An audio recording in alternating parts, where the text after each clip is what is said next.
তাই মোৰ একো কথাই নুশুনিছিল।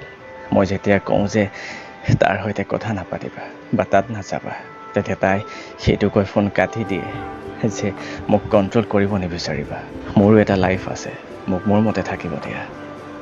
আৰু এদিন খঙতে ক'লোঁ যে গুচি যোৱা মোৰ জীৱনৰ পৰা তুমি। আৰু তাই সেই কথাটো মানি ল'লে। যিজনী ছোৱালীয়ে মোৰ একো কথাই নুশুনিছিল, কিন্তু যেতিয়া মোৰ পৰা আঁতৰি যাবলৈ ক'লোঁ, তাই মানি ল'লে। হৃদয় আৰু কপাল সেই দুয়োটা ভগৱান তুমিয়ে বনালা। তেনেহ'লে সেইজনী মোৰ হৃদয়ত কিয় আছে, যি মোৰ কপালতে নাই?